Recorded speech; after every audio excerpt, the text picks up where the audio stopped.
want. I talk to the trees, and they never listen to me. We're talking to the trees. Good afternoon, everybody. Welcome to Man About Town. We are a production of 321 Media in beautiful downtown Westerly, and it is gorgeous today. Part of what I'm looking at and part of what you may be seeing if you're looking across the country and out the windows, the guy next to me is responsible for. And today we've got with us the superintendent of Wilcox Park, Alan Peck. He's usually with us about once a year. During commercials, we talk recipes. Although you put garlic in your stuffies, I don't. Anyway, he knows what he's doing with trees and shrubs. And for those who don't know, this is a 16-acre? 15. 15. Yeah. Okay. It is a 15-acre Victorian walking park, strolling park. And you can explain exactly what that means. It is just gorgeous. And the thing that's so beautiful about this park is it's used by the community. There isn't a time you go in there, even in the dead of winter, people aren't walking, that there aren't kids playing, people are with their dogs. So welcome and thank you for bringing spring. Good to be with you, Rona.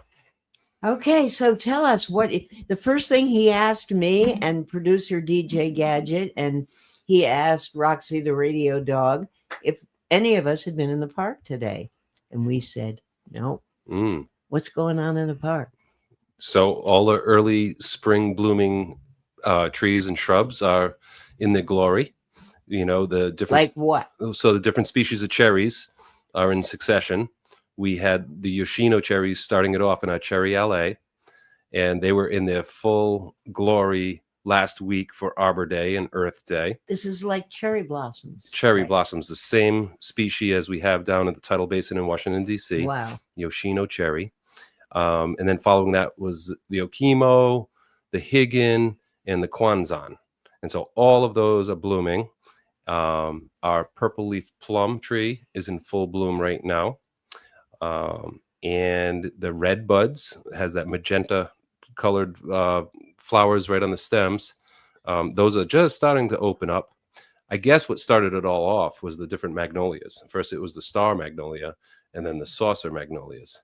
So, you know, when people ask for advice on what to plant, you know, a lot of people want that flower show, but I tell them you just got to keep in mind that flower show lasts for about 1 week. You know, it's glorious, but 1 week later. Sounds like what I have. I have a shrub that neighbors gave us years ago when our dog died. And they gave us that and they said it'll come up every year. And it does. Mm-hmm. It comes up in April, usually earlier in April, but it was cold. Yeah. So Sunday night when I went to bed, there was a bud after the rain. And Monday it was, wow. I mean, but it's only going to be there about a week and a half or 2 triggered weeks. It. Yeah. So dogwoods appear to last longer. They trick. These aren't, I don't know what this is. Okay. I thought you said dogwood. I used it. No, I said because the dog had died. Oh, the dog had died. No, it's a pink flower. Yeah. And it's absolutely beautiful. There's no real odor to it. Okay. And it kind of spreads out. I've been told, but I just keep forgetting. It's not super common. Okay. But it doesn't last ever more than 2 weeks. Yeah. Yeah. I mean, this time next week, it's going to be dropping to the ground probably. That's right. That's right. But, you know, they're beautiful when they do bloom. Exceptions to the rule are like the dogwoods because they're like poinsettias in that they have a more woody tissue or bract that is the pollinator fake out. And so a dogwood flower appears to last for 5 to 6 weeks, but on close inspection, the flower is like the size of your tip of your pinky, and it's an inconspicuous flower at the center of the otherwise pollinator faker, which looks beautiful. And that's both true in the Coosa dogwoods and a Native American Cornick, Florida. Now, everything that's in Wilcox Park, obviously, you weren't even born when those trees were put in. But You don't know. That's true. That's true for many of the trees for all of us. Oh, I'm And sure. I the- mean, the- those trees have been there forever, Mhm. haven't they?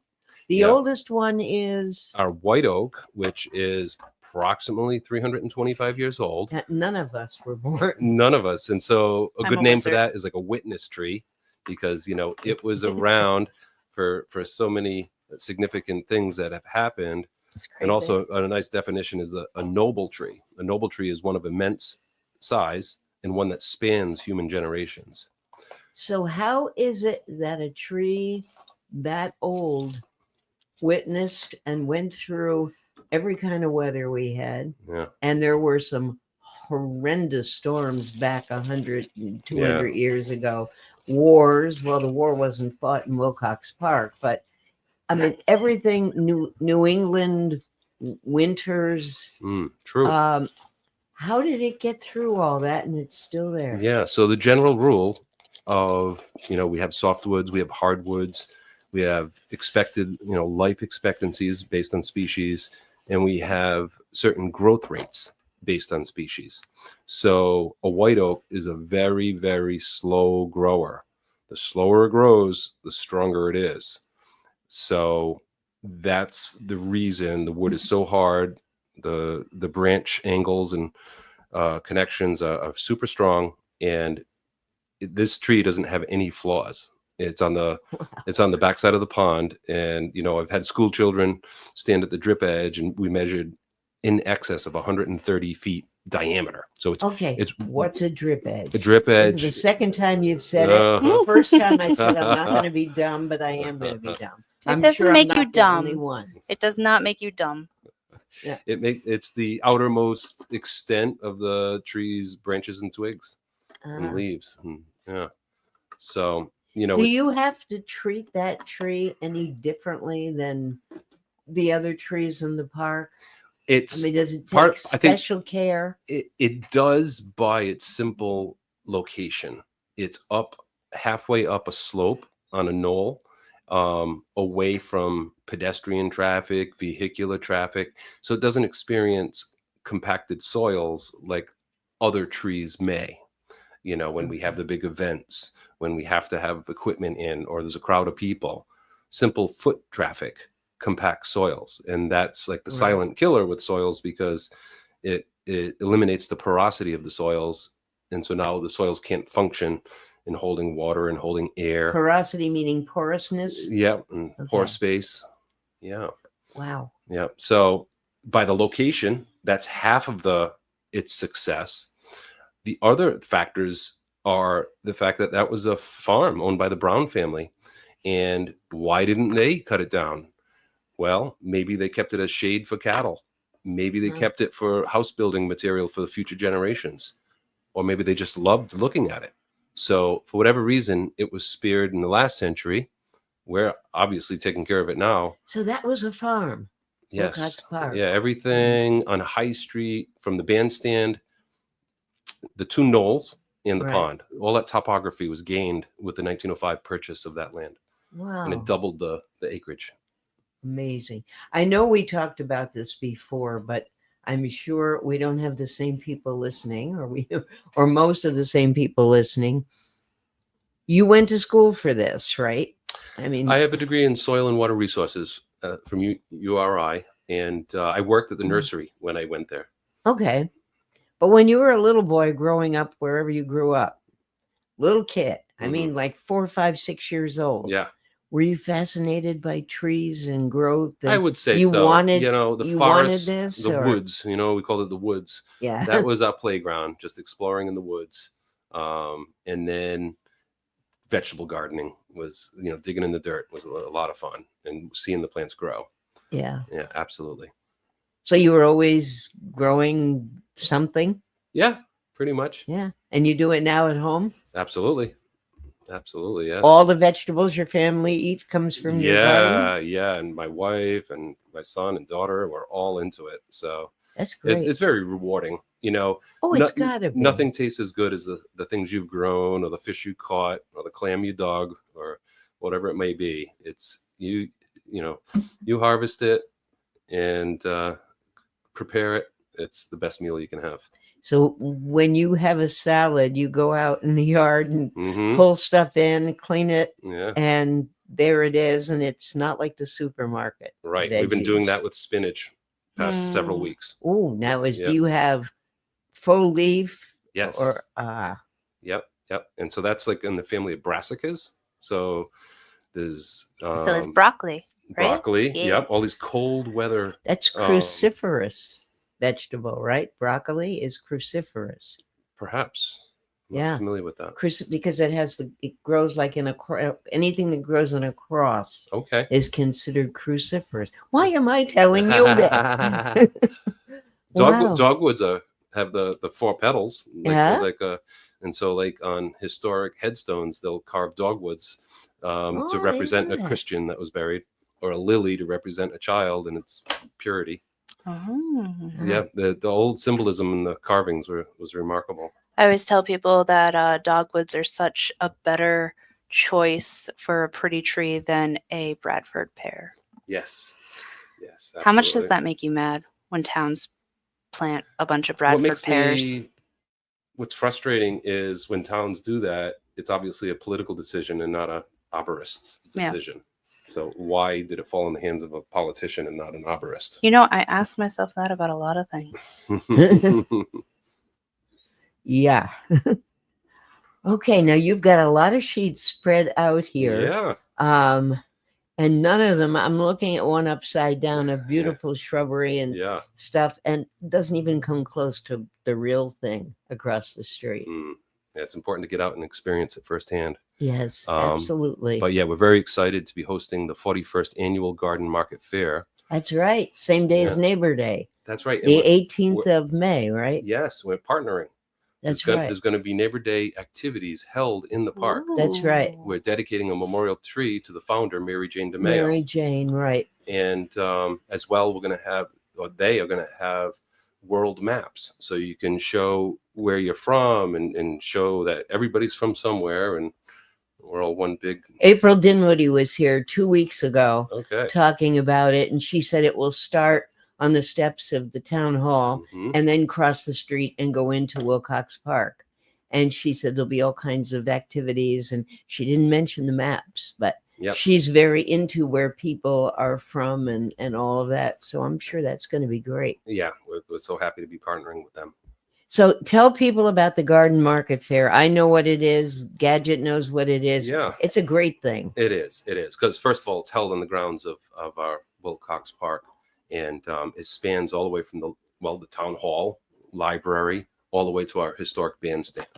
And we will have about a dozen garden or garden-related vendors selling everything from vegetables to landscape plants to hanging baskets to some artwork that's garden-related. We have the Wesley High School culinary class. They're going to be parking their truck right across the street and providing Jamie Finkelstein for everybody. And the town band is going to have an abbreviated band do the closing songs for Neighbor Day on the town hall steps. And then they're coming across the street and joining the full band for a 1-hour concert at 1:00. Excellent. Yeah. And the URI Master Gardeners will be there probably. Absolutely. They're always there. They provide 2 tours per month. They provide a gardening information kiosk with soil testing, all free. And they do soil testing that day too, don't they? They will be. People can bring some in a little baggie and they'll test it. Yeah. And they'll test your pH to say whether your pH is appropriate, what you're trying to grow, or if you should be adding lime or an acidic additive. And then not only that, but we're joined by several nonprofits, local Westerly things like the Watch Hill Conservancy, the Westerly Land Trust. We already mentioned the URI Master Gardeners. Olean Center usually.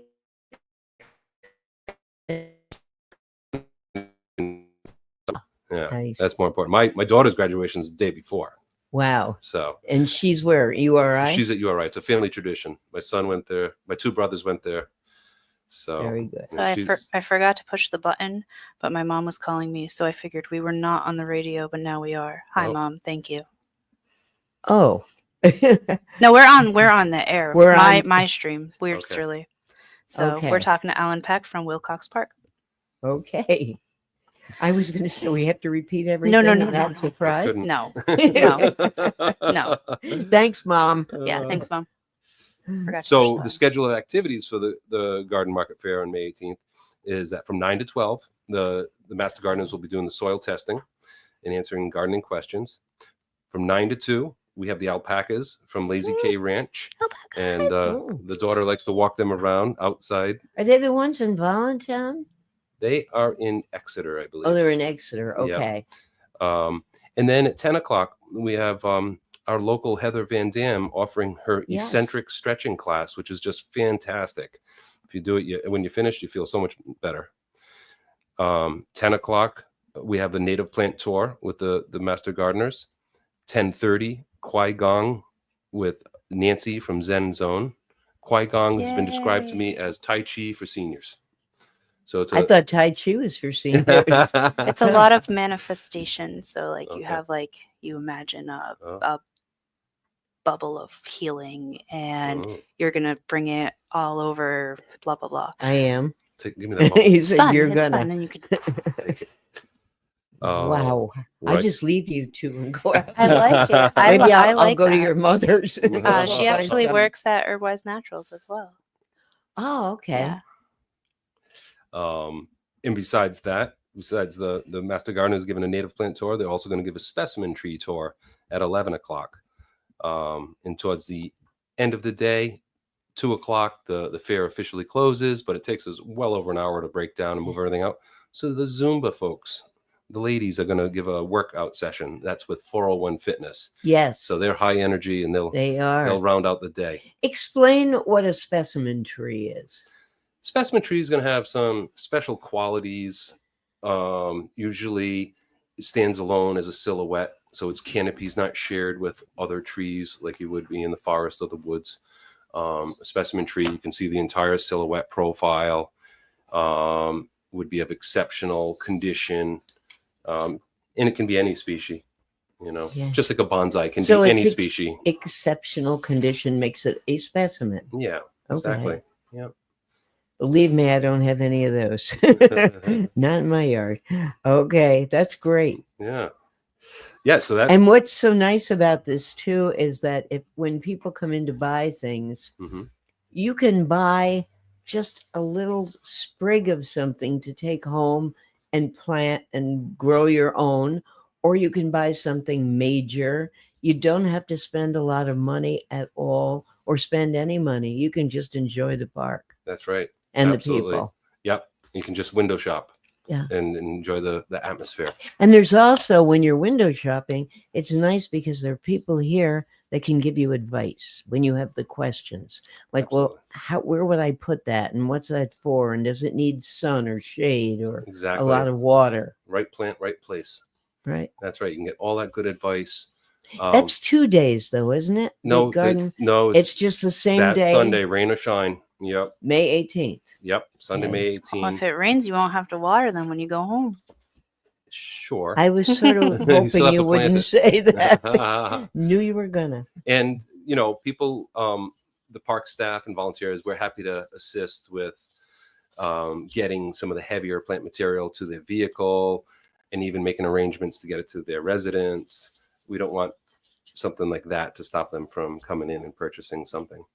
I know there's always people here. I don't know if there's students from the high school getting senior hours for it, but I've always seen kids from the high school here helping people load stuff in their car. Yes, So I think that's great. it is. It really is. Again, it all goes together with Neighbor Day, which Absolutely. is such a good thing. Yes. Yep. It really does. And speaking of neighbors, here's my segue. Yeah. This Saturday, May 3rd, the library is hosting Community Connections, where every neighbor counts. Oh. And this is going to be a 12 o'clock to 2 o'clock event with so many organizations involved.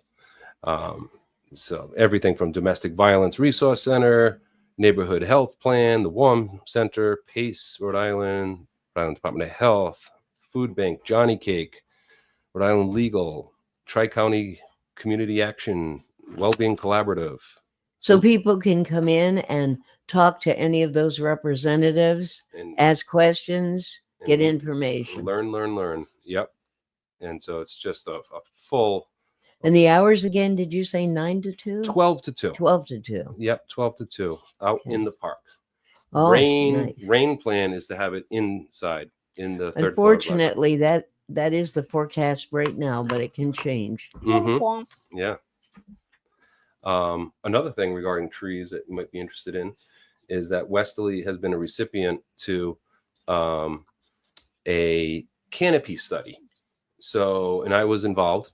I was on the large committee. And for several weeks now, we've been studying and making recommendations to where additional trees can be planted throughout the town, and making those recommendations. And we're going to be hosting an open house event on Wednesday, May 28th from 5 to 6:30 in the beautiful historic auditorium of the library. And if you come to this, you're going to be able to learn so much about the status of tree plantings, street plantings and such, as well as where our potential lies. You know, talk about the advantages of planting trees, especially in this global warming and climate change. Who else is part of this? I mean, you're Everybody obviously from representing Wilcox, but everybody from the town manager, Oh, you do? Sean Okay. Lacey, and folks from the town, folks from the Westerly Land Trust, of the Southern Conservation District. There's a nice array like of people. yeah, a good mix of people. Yeah. We have yeah. a few comments on line. Steve, shout out to Steve, says Alan does a wonderful job with the park. He is curious what happened with the enormous copper beech and how old was it? So good question. The copper beech trees have a much faster growth rate than the white oak we were discussing earlier. So it appeared to be ancient, but its age was probably somewhere between 80 and 100 years, but it had the trunk girth of the white oak. Wow. Which was 350-ish. Right. Wow. Right. So, and what happened with that copper beech was ultimately it was a high hazard. Because when trees die, they don't just disintegrate; they are gonna break, right? Break and fall. But it had a smattering of issues. It had the Phytophthora, which was a trunk fungus that it had successfully been treating, where the callus roll was healing it in.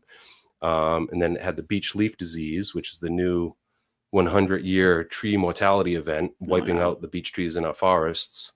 And there is a new systemic treatment for that we are employing on the 11 beech trees we have in the park. But this particular copper beech already was in advanced decline and had a dead canopy and lower limbs that were breaking and falling. And as an arborist, I have to consider what's my target. And so I've always considered every square foot of Wilcox Park's 15 acres to be potential targets. And this one happened to be right over a walkway. So it posed itself as a high hazard, a liability. Some of these liabilities you can cable, you can prune, you can fertilize. We had done everything we could. This one had to be taken down. This one, the option was removal. And that was unfortunately one of our champion trees. No, right? no. How many champion trees do we have left in the park? We have Steve eight. Eight. And so on the Westerly Library website, there's a nice thing on the park link where you can look at like a self-guided tour of Wilcox Park, and it features like 72 trees, of which all 8 champions are notated. We also have a QR code that's really cool that you can scan with your smartphone, and it's a GPS oriented thing, so you can walk around and it follows you, and you're standing in front of a tree, and you can press the little blue dot and it'll tell you what the it common is. name, the botanical name, and a brief description. Oh, that's fun. Yeah. That is good. Are the botanical names in Latin? Yes. 90%. 90% of botanical names and scientific names are Latin. But Thank not, you, not Carl all of it. Linnaeus. No, I'm kidding. Linnaeus. Linnaeus. I don't know how to say his Yeah. name. That's Yeah. all right. So you said they're called 8. What did you say? Champion Champion trees. trees. Champion Rhode trees. Island state Who- champions. Who deems them champions? So the Rhode Island Tree Council maintains a big tree registry, Uh-huh. and I think they go up to the top 6. So like the beautiful white oak, I think might be number 6 in Rhode Island, Ooh. because white oaks are king of the forest here in New England, and they are the longest lived. So therefore, the potentially the widest canopy span. So do they have a committee that comes around all the time and They have checks them out and checks the park out? they have 3 or 4 arborists that come around occasionally. We get a visit about once every 2 years. Do you know that they're coming, or is it a pop-in visit? The director is John Campanini, and he'll let me know, and we'll look at different things together. Their It's bark is wonderful. worse than their bite. Yeah. Get it? I get it. And to be a champion, there's a formula of 3 factors. There's the total height, that canopy spread that we talked about earlier, Right. and the trunk girth. And that formula will tell you. And the trunk girth tells you the age pretty much, doesn't it? when you know the species, when you're looking at a beech tree, they're fast growers, and you're not going to be fooled by a 4-foot diameter trunk and think it's hundreds of years old. It might be 100 years old. Whereas you're looking at a white oak in the same trunk diameter, now you're talking hundreds of years. Or a Kwanzan cherry, that's the double Right. blossom pink cherry. Average lifespan is 50 years. So it's the That's shortest lived of all the Wow. cherry trees. Yeah. And that's why we switched up the LA. I was going to say, what happens when one dies, but you switch them up? So we had 10 Kwanzans, 7 of which was in decline. Like this was about 10 years ago. And I saw it as an opportunity to switch out the species. So I went from the Kwanzan cherry to the Yoshino cherry because it has the lifespan of hundreds of years. And so these can turn into big, old, gnarly, beautiful trees, whereas the Kwanzan cherry would be cracking with cavities and rot and falling down by then. So that brings me to, you obviously have a budget to Mhm. run the park. Yes. I don't know if it's part of the Westerly Library budget, but you have a budget. Because if you want to switch out, get a new tree, do something, do you have to check with anyone or just make sure you've got the money in the budget? So I'm following our goals for the park. Our goals for the park. One of the exciting new things, I'll answer your question.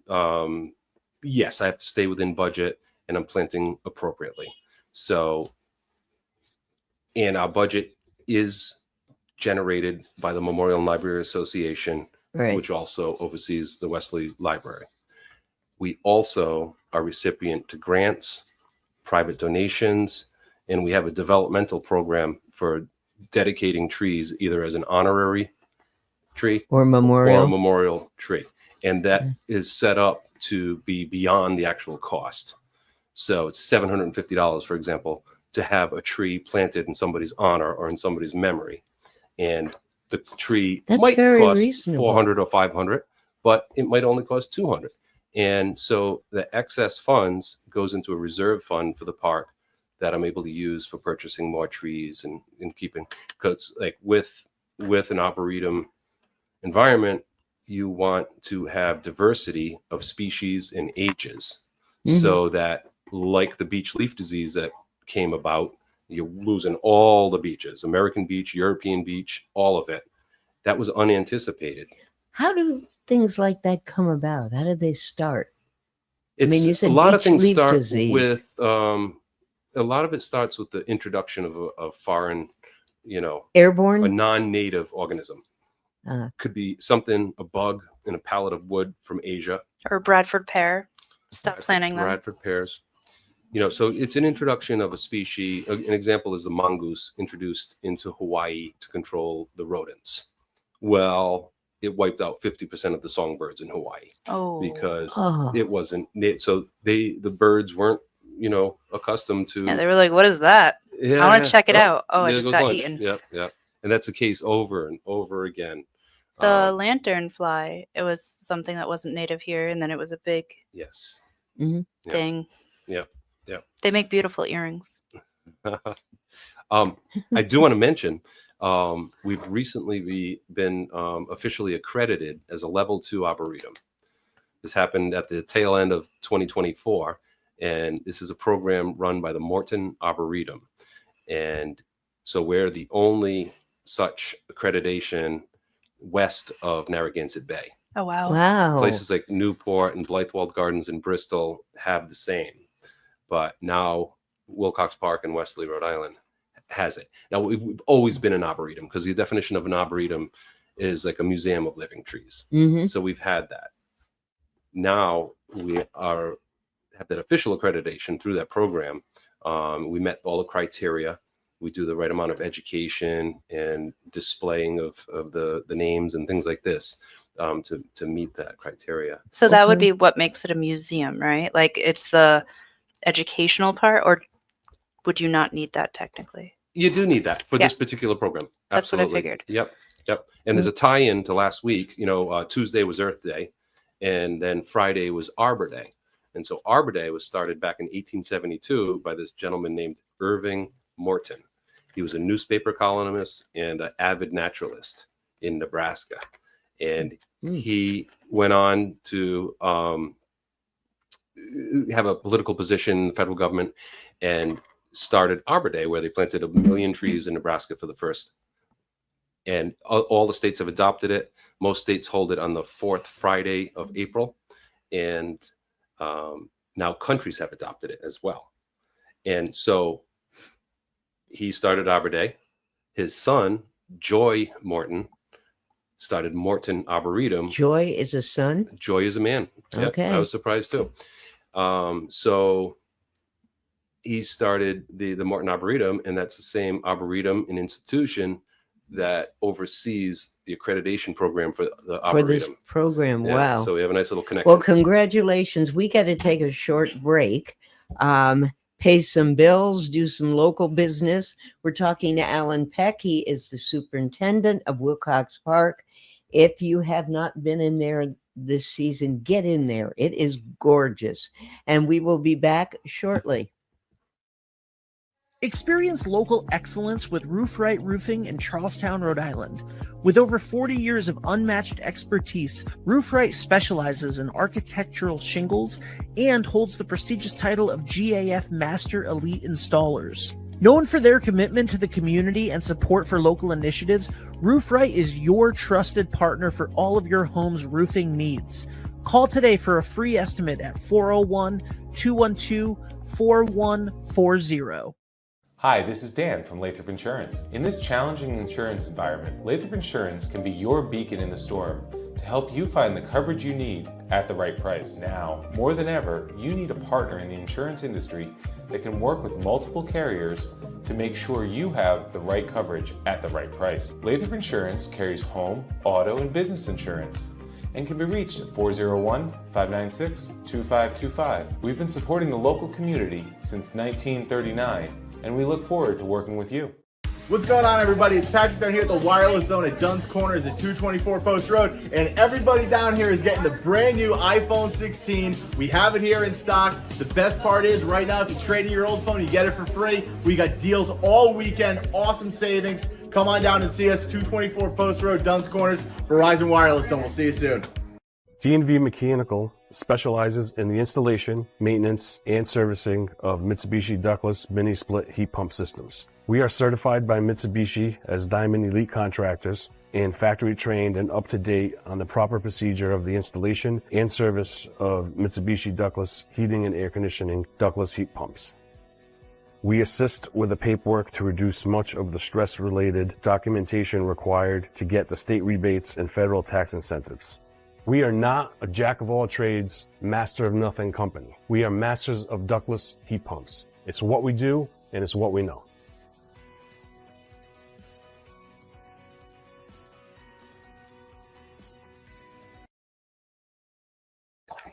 And we are back.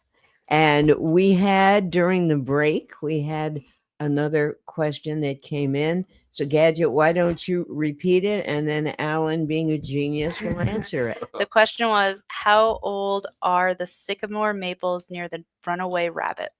Okay, yeah. Say that 10 times The fast. runaway bunny. The runaway bunny. Is it a bunny? Oh. Favorite children's plaything. They like Yeah. to climb it and slip Yeah. off. And the sculptor recently passed away, Joan Binney Ross. Oh, rest in peace. Yes. So that's true. We do have two American sycamore maples by the bunny sculpture, and one being our state champion. Maples growth rate, you would categorize them as like a softer hardwood, still a hardwood, but on the softer scale of things. And I've renamed British thermal units to Bradford thermal units because that's where I burned my wood. Okay. So they are the growth rate similar to beech. I would say perhaps a little bit slower. Those two big mature sycamore maple trees are somewhere in the neighborhood of 100 to 130 years old. Wow. I would say. Yeah. How many actual trees are in the park? Approximately 500. Yeah. Ooh, Yeah. I would never have guessed that many. Yeah. Did you I count thought them you all? were going to say about 180 to 200. Yeah. Wow. Yeah. And it's always been like enjoyable to plant something new and different. And that's what the people in my position have been doing for decades now. You know, since there was a Dr. Bob Hindle who taught horticulture at URI. Yep, I know him, or and knew him. He made this big 1978 dwarf conifer collection from the National Arboretum, Washington, D.C. You know, so he was instrumental in that. Him and others, when the nurseries started to have new species, new to the area, available, everybody kind of got excited, and you would want to plant this new Coosa dogwood, for example. Right. And so then fast forward decades, now you have a mature specimen of that slightly unusual species. And that's what's really adding the value to an arboretum. I am so ignorant of this stuff. I just thought a dogwood's a dogwood. There's many But dogwoods. Dogwood is genus Cornus, and we can have the Asian version, we can have the American version, we can have a shrub. What do they have an done in herbaceous. Washington? The Oriental version, the Asian version? We have Primarily? both, but you're not thinking about the cherry blossoms in the tidal Yeah, basin. That's the that's cherry. That's cherry. Oh, So that's okay. the Yoshino, like our LA. The dogwoods, you know, I'm partial to a native. It's called Cornus Florida, and it's a slower grower, and it has more of a horizontal architecture. It's more valuable to our local fauna, you know, so, you know, they grew up together, the insects and the birds and the bees and the trees, it all evolved together over the decades. So the example that Doug Talamay, he's a famous guy promoting natives, you talk about the Coosa dogwood has that big fleshy red fruit, and it's so large it's too big for a lot of our native songbirds to consume. Our native dogwood tree has one more size of like a coffee bean, bright red, hard, and it takes that early onset of winter to soften it up so it's digestible by the birds. So right when the food sources are getting scarce, our native dogwood has. That's interesting. Right. So there's. Are trees like, this may be a really dumb question, but No questions. Dumb question. Oh, get ready. All right. When people have fish at home, not to eat, but to, you know, in an aquarium. All right. It's getting there. And they go to the pet store or wherever, and they're told, no, you can't put this one in with this one because he'll eat her, or this will happen. Or are trees like that to an extent where you can't plant two that don't get along next to each other? Well, I stand corrected. No, I'm kidding. Told you. Yeah, no, not so much. No, I wondered. Not so much. There's they've proven symbiosis on different species. The biggest network is the mycorrhizae. I don't know if you pronounce that, but it's the fungal layer underneath living in the soil that They say trees can actually communicate to each other, show when there's a stress factor, move resources to the ailing trees. And they found that it's not only within the same species, but it crosses species boundaries. There are things like our black walnut tree that has a hormone that inhibits the growth of some other plants. So it gives that off and it could inhibit the growth. Mm-hmm. Yeah, Okay. there was like this amazing documentary about it was in Australia or something, but the kudzu trees, I think it is, give off poison ultimately when they're eaten, and the antelope were eating and dropping dead. Wow. And so, but as they like researched this, it was sending poison off into the wind because it's blowing in the wind and stuff. And other trees were getting alerted that trees over here are getting eaten. Wow. And then they started producing this poison to ward off the being eaten. That's the kind of thing I was talking about. Yeah. Could a tree Yeah. give off something that the tree next Yeah. to him isn't going to like? Yeah. Yeah. Well, the reason I loathe Bradford pear, other than their weak branch structure or the fact that their core is so low that it almost invites children to climb it, and with their weak branch structure, it is probably the number one reason for broken legs and arms in the summer. They smell terrible, and they actually were supposed to be can't fruit sterile. Sure. And they were supposed to be an ornamental kind of pretty. It is a very pretty tree, white flowers, blah blah blah. So is a dogwood. And so like instead they're prolific. Instead they do make fruit in a way, and it's called the calorie pear. And this is from Australia? No, this is right down the street. It is every white tree you see planted on the street.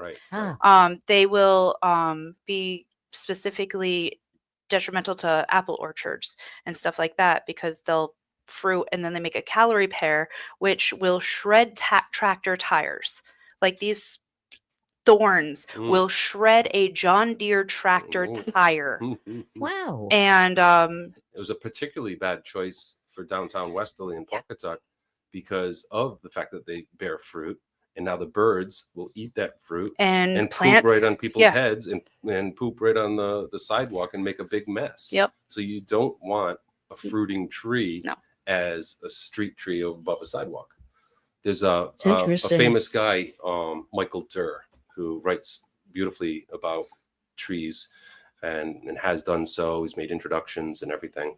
But he claims there's a special place in hell for those who plant Bradford pears. Well, I tell people that now is the great time for it's Bradford pear pruning season. And the way you correctly do it is you make it right level to the ground. I love So it. why do people have them? Because they're pretty. In ignorance. The same thing. I think I it's get it. similar. I would say true ignorance. Notice like, they have looked at no me idea. when you said ignorant. No, they have no idea. They That's have no idea. So I see another thing that's similar to that, and that's the Norway maple, which is a That I've heard of. non-native invasive species. Norway maples are sometimes Christmas trees. Norway spruce. No? Norway Oh, spruce. Norway spruce. Sure, Okay. Yeah. Something from Norway. But a lot of suburban is dominated. The tree cover is Norway maple. And I think one of the things is people don't realize that it's a non-native invasive species. What they recognize is it's a maple. And so they might actually promote and help its growth. And so at my house, for example, I actually removed 5 Norway maples years ago. And now I have the native sugar maple, the red maple, the beech. So, Do you sell tickets to your house? You can come by, Rona. I mean, I bet you it's beautiful. You probably have a beautiful layout there. Wow. You don't let kids swing in the trees or anything? Yeah, of course we do. Okay. Because kids like to climb trees. We had a tree fort. Yeah. Did you? Yeah. That's awesome. Yeah. Have you ever seen the people who make the nets? It's made with like that climbing rope, and they make the nets through the trees. Oh, it's so amazing. Right. And I like Pete Nelson with the tree houses. Yeah, fantastic. I would live there. So you never yelled at kids who were climbing on the trees? In the park, it's not allowed. Well, in the park, yeah. Yeah. No, I meant in your family, in your house. No. It's good for them to gain confidence and things like that. As they're destroying the trees. So I was No. thinking about how like a 130-year-old tree next to the running bunny. Mhm. And I looked up like what kinds of like put that into perspective for me. Mm. How about the Spanish American War? Right. It was like a little sapling. It was like 3 years old. Yeah. The Wright brothers make the first powered flight in North Carolina. Like Cool. we're talking historical moments that like Neat. this tree That was around what, for like 27? 1903. 03? Right. So Okay, in turn of the century. 1914 Yeah. was World War One. World War Yeah. One, yeah. The park The was Spanish designed- flu. Yep. Yep. And then women's suffrage. So 1920 Yeah. was the women's suffrage. Like this tree was already like established Yeah. for about 80 years, right? 1898 Yeah. to 1920. Anyway, I'm bad at math. Well, 1898 is the origin of the park. So, Right. yeah. Oh yeah. Yeah. Heyo. And then Hitler becomes Chancellor of Germany. 1939? 30? No. 33. 33. Wow. World War II, Pearl Harbor, Right. That the 41. Cold War, Yeah. All of Civil that. Rights Movement, 1954 to 68. This is all these things that you're like, that's so long ago. Mhm. Yeah. And this tree was standing in Yeah. Wilcox Park. Cool. And the 350-year-old has seen way more than that. That's right. Yeah, right? Civil War, Spanish American, all that way Oh, this before. wasn't even Revolutionary. westerly because we're only at 250. 350. Or Three- are we at 350? Yeah. Yeah. 16. Yeah. I thought it was the 200. 1669. Or I guess it right? wasn't America. Isn't it the 250th? No, this Yeah. is Well, yeah. 1776. Yeah. For America. There we go. So. I was right somewhere. My history teacher would be proud. So yeah, that's a funny thing, right? Towns are older than the country.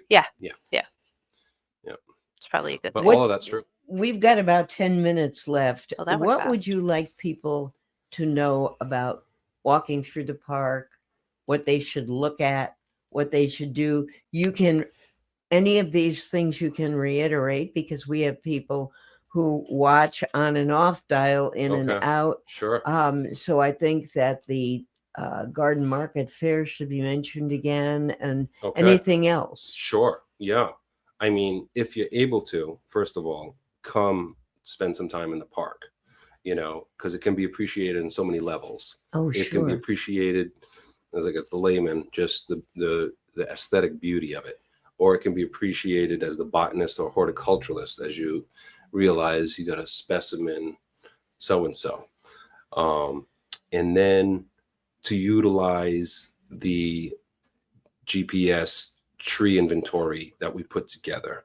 That's really Because cool. most people have a smartphone and I just like that Yeah. you don't have to keep up. So this is actually more inclusive than anything else. Is It's if you have a walker self-guiding tour. and you're Yeah. really slow to get to the Yeah. next tree, you're Yeah. not 4 trees ahead of yourself and like, oh yeah, that's that one down just there. follow your Just interest. go. Oh, I Yeah. think that is so It's very cool. interesting. Yeah, That's great. absolutely. Did you do that? We did. Yep. With help. Excellent. Yeah, absolutely. And then the events, so the Wesley Library has a great calendar of events that they do a great job maintaining. Yes, they do. And you can search, you can put a filter on there for park, for example, or children, or whatever your interest is. And in a quick snapshot, you can see all that the park and library offers for programming. And so we're just beginning this garden market fair. Well, I'm going to say this Community Connections this Saturday kicks off the season with outdoor park events. And the things we have in store this year include the garden market fair on the 18th. It's definitely worth coming to. You've got something this weekend with all these different people. Yeah, the Community Right. Connections. Right. Saturday, it's 12 to 2. But then, of course, the Virtu Art Festival. It's held on Memorial Day weekend, the Saturday and Sunday. That's coming right up around the bend. And this year, we're fortunate to have both the Colonial Theater as well Uh-huh. as the Flock Theater. So we're going to Both have doing Shakespeare in the park or 6-7 something else? weeks. Wow. So the Colonial's moving a little bit away from Shakespeare. Yeah, they and- did last year. Yeah. And I know what they're going to Woohoo! play, but I'm not allowed to tell Oh, you. come on. I'll tell you afterwards. Okay. Okay. All right. So they're going to do 3 weeks of a fancy production, and then they're going to do 1 week of a reading. So that's kind of mixing it up a little bit. And they perform, I want to say July every usually. night except for Mondays and Tuesday. Yeah, from July into August. And then the Flock Theater is prior to that, and they do 2 4-day stretches from the end of June right past July 4th. And they're both great theater companies. They bring different interpretations to their production. And it's great because you can bring a picnic and just sit Yeah, there absolutely. and enjoy. The Colonial Theater did make me enjoy a Shakespeare play. Awesome. Well, Awesome. last year they Yeah. didn't do Shakespeare. I know, it's great. Yeah, that wasn't that 39 steps or Yeah. I have to I listen think to before Shakespeare that- a few times before I understand it. Before that, Yeah. didn't they do I Hate Shakespeare? Was that them? and yeah, it was one like that. Yeah. Abbreviated. Yeah, it was the abbreviated. It was like all the plays of William Shakespeare in Yeah. an Yeah. hour or It's- something. It's Yeah. kinda Yeah. crazy. Kind of crazy. It's about the length that it should be taught in high school, I think. Yeah. But yeah, they bring a lot. In September, we have the Next Up concert. And Next Up is standing for the Next Talent that's coming up. And that's been wonderfully successful. The National Guard brings a climbing wall. And so that's not until September. Prior to that, we have Juneteenth. Oh, that's right. Our fairly new federal holiday. And that's a wonderful event as well. With You're like one of these waiters or waitresses. You're not writing it down. It's all in your head. It's all in Good my for head. you. Yeah. That's Is that what good for nightmares me are or made not? of. No, I don't know. No, that's really good for Yeah. you that you can do all that. I'd be No- saying, and then there was. So yeah, just so many different events. But yeah, I would say utilize the library calendar, especially online because that's updated constantly. Sure, Zumba in they the do a park. very good job The town band, our oldest civic town band in the country, in the country. is Yeah. giving performances. The big one is the teddy bear picnic. Yes, and they do very well with that. Oh, and it's so much fun. Little The kids mascot, come with and their they do a teddy parade. bears. It's great. Do you have to be a little kid? I have a teddy bear. You can go. I'm You gonna can go. definitely go. See, he's different than Brigitte. Yeah, Brichette's mean to He me. says you can go to a kiddie thing. Yeah. Yeah. That is fantastic. We've got 5 minutes. Have there been any other questions that have come in? No, I got a chance to breathe and draw a tree and a pencil. All right. Is that a Bradford pear? No, I'm gonna make another branch down here just to make sure it's no. No. Yeah, we living in the Westerly area is very much for some people like living in Manhattan. You have people that are living in Manhattan who have never been to the Statue of Liberty, Yeah. never been to the Empire State Right, Building, right. never been to a lot of those things that are there to see, that people come from all over the world to see. It's true. Smells better And- though. It's the same thing here. There are people that, my neighbor who loves to read, loves, belongs to book clubs and all that. She's never been in this library. Wow. Well, actually, I take that back because I dragged her here Good to for you. hear Arthur Migliazzi a few weeks ago when the Dante Society had Dr. him. Boogie Woogie. And she got in there and saying, "Oh, look at the artwork. Yeah. Look at the architecture." I said, Uh-huh. well, Uh-huh. and I think she's typical of people who'll say, "Oh, I drive by the park all the time. Yeah, it's very pretty." Exactly. But unless they've gone to a Pops concert or taken a walk Yep. or taken their dog in there, Mhm. and again, as I said at the beginning, it can be the dead of winter. Whoa. Don't do that. All right, dog. Very cold. Stop it. And I think our 4 o'clock I think guest people is knock on the probably door. here. Oh my. But yes, 12 months a year, there are always people in that park. Yep. Well, our co-producer has told us that it's time to say thank you to Alan Peck, Well, thank you, Rona. and Thank you, DJ. Superintendent. I will be DJ. sending you a when you get your text and you say, "Ugh, what is this?" And look at all the dead branches all around. You'll know who it's I'll from. bring my pruning saw. Okay. All right. Thank you so Right. much. And we will be seeing you definitely. I'm going to be late coming to Neighbor Day because I have a young person's dance recital in Massachusetts that is got to go. Do that. It- Family first. Yeah, it's Stuff got to like that. go. Supporting your neighbor on Neighbor Yeah, Day. That's yeah. fine. So it all depends what time I get back. They're doing 4 performances this dance school. I my signed God. up for the first one, which is 10:30 in the morning. Okay. And these kids keep doing it like every 2 hours. That's Awesome. crazy. So I don't know how long it'll take me to get from Weston, Massachusetts back here. I'm guessing between an hour and a half and 2 hours, Mhm. but I will be here for that. Good. And Good. you will see me in the park. Excellent. And if Just in time for Zumba at 2. Zumba doesn't do much for me, but Heather's class would. Uh-huh. Yeah. Yoga does. Yes. Yeah. Zumba, Yeah. I've done it, but And we'll Yeah. have some yoga classes in the park throughout the summer. oh, I know So- that. So, I so know look that. for I've done it. Yeah, good. And you've got your gal, and I can't think of her name. She does the column in the newspaper. Nancy Burns? Nope, Oh, Cassie? Cassie. Yeah. She went back to where she's going to take couch potato people Oh, from and make them couch into to runners. 5K Oh, there or we go. something. Yeah, Cassie Scobreck, right? Yes, yes, Yeah. yes. So I think that started already. Yeah. I think think she so. started it. Yeah. Yeah. Oh, that's interesting. Thank you again. We are going to take a short break while we change people around, get rid of the dog. Don't get rid of the No. dog. No, we I'll take won't him. get rid of it. Oh, Mhm. she's a wonderful dog. She's just protecting us. That's all. You are listening to Man About Town. We're a production of 321 Media. We are broadcasting. We are streaming. We are barking from downtown Westerly, and we will be back shortly. Experience local excellence with Roof Right Roofing in Charlestown, Rhode Island. With over 40 years of unmatched expertise, Roof Right specializes in architectural shingles and holds the prestigious title of GAF Master Elite Installers. Known for their commitment to the community and support for local initiatives, Roof Right is your trusted partner for all of your home's roofing needs. Call today for a free estimate at 401-212-4140.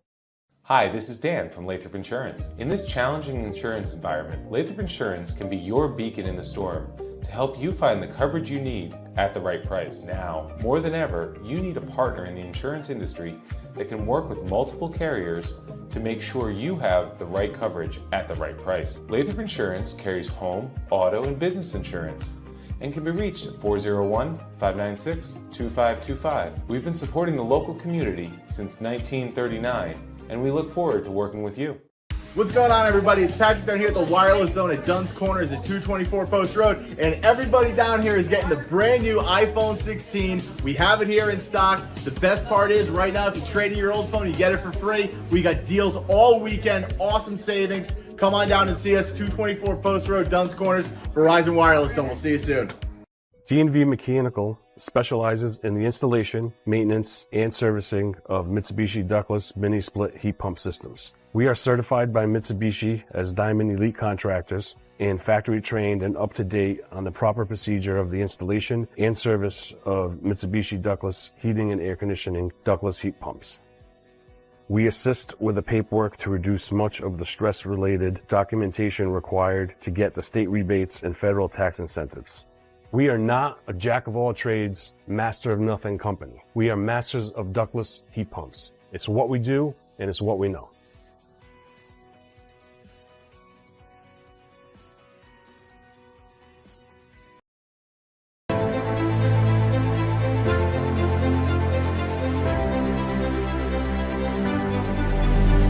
Touchdown, Westerly! A chance for the Chargers, and they score! In the front, Fuzzy again!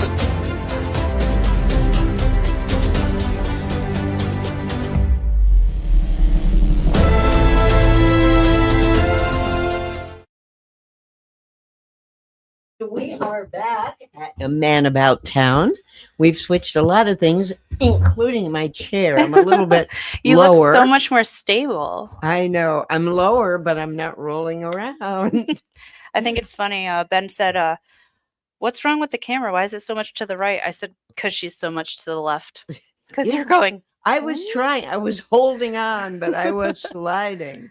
At any rate, we are back here at Man About Town. We are a production of 321 Media. We're broadcasting live and worldwide and streaming everywhere from downtown Westerly, Rhode Island. You can look out our windows and see our library, the downtown, the post office. It's beautiful. It really is beautiful. I keep on telling Ben he needs to get like a permanent webcam to just show this square because so much happens. Exactly.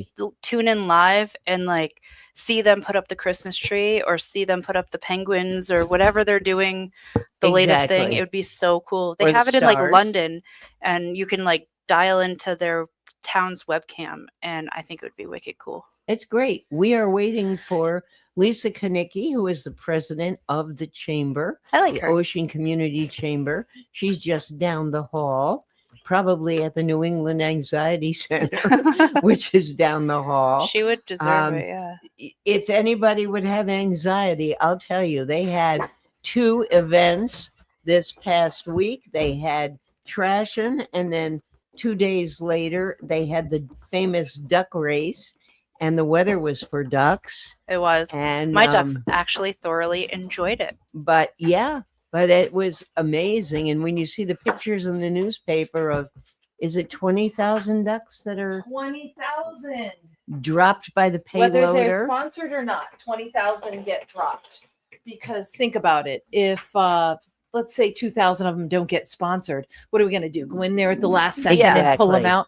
So Because you're selling them right there too. we dump them all right up until the last second. We're selling them. So they all swim. They all get their day in the sun, regardless of whether or not they're actually sponsored. And usually about 14 to 15,000 of the 20,000 end up being sponsored. There's only been 1 year we actually sold out. Oh wow. Really? 1 year, and it was Wow. the year after COVID because people Yeah. missed it. People were like, People were like, "Bring it back, bring it back." My cat waited all night for the phone call. Your He did not win the trip to Disney, Oh, or boy. he'd wanted the 2,500 though. He I'm didn't sure want he to go to did, yeah. Disney. Yeah, I'd like the 2,500. Who wouldn't like the 2,500? this is Well, the did a first year. nice family win a trip to Disney? So a nice local lady won the trip. She has the choice, and she hasn't made her decision yet if she wants the check or the trip. So I think she was checking with her family because obviously, while we provide the flight and we provide hopper passes for 5 days and we provide the hotel, we're not providing for your food, your entertainment, or Right. any of the And other stuff. Disney is expensive. Every place is expensive. Yeah. And so they've got to factor that all in there and then decide whether or not they, can justify I think that. it's easy to know if you want a trip to Disney though. Like if she's like providing the trip for her and her family and they've never been before, that's a cool prize Yeah, right she there. has a year to use it. Yeah. So even Oh, if does she? That's She great. didn't have the money, she could save up, or they could do a little family, do a yard sale. I don't know. But it's up to them. Yeah. And I'll tell you a little secret, unadvertised. Let's say they didn't want to go to Disney. Let's say they've been to Disney, or she has no children or grandchildren in her life, and she's like, Disney is not for me. I want to go to hedonism. As long as it doesn't cost us more than the cost of Disney, we've been flexible with people and we've arranged That's for other nice. trips. So we That's don't put cool. that out there. It makes it really complicated. But you got a little lead today, a little behind the scenes. Yeah, you know. Or they could take the 2,500 and use it towards the trip to Greece Yeah. this year with the chamber. Yeah, I'll be curious to see how many people are going on that. I think we only Okay. have a handful. So I doubt- You probably have a ton of stuff because I know this time of year it's one It's after nuts. the other after the other. This is. I have nuts. to tell you, I went to Trash and I had never been before. Me neither. I had such a good time. I sat with 2 people I didn't know. I sat with this older lady who just kept saying, Oh my, look at that. Oh my, look at that one. And I was amazed at the men that were there. God, I yeah. thought it was going to be all women. No, I think that Rob, your MC, was fantastic. he's awesome. He's And so hard so on himself. funny. He's like, oh, I'll do better next year. I'm like, do better. You were awesome. And for those who were not there, Lisa, all I could think of when you came down the row was, she's a dominatrix. Oh, hey, I'll take it. Yeah, that I'm not going to say that's the look I was going for, but I mean, whatever. I saw like Wonder Woman. Yeah, it was. Yeah, it was So like, what? But What I learned, but what I used was an angel that was metal that I used to hang in my home, on a big wall that I had, and it's been sitting in storage for 4 years since I bought a smaller home, and I don't have the place to use it. So I decided it was our 100th anniversary. 100, the sign is golden. I got it in my head the night before Fashion Trash, because I already had an outfit that I was going to wear. But the night before, I'm like, what am I doing wearing green? I need to be wearing gold. So I went down, I found the angel, I flipped it over, I ripped all the backing off it, ripped the wings off it. It was like a scene from started playing with it and started Maleficent. curving it to my body so that it went 3-dimensional off my very shoulder. cool. That's what I liked. So it felt a little warrior to me, a Yeah. little, you it know, was like Wonder Woman meets Athena. yeah. And then I'm like, well, I broke the wings off. Let me see if we can put the especially with wings on the back. laces going up the legs. That's So the I had the warrior. gladiator. I had the gladiator shoes from the Goodwill in Groton. I bought them like 10 years ago. Sure. So that was everyone needs recycling. gladiator Yeah, absolutely. shoes. Yeah.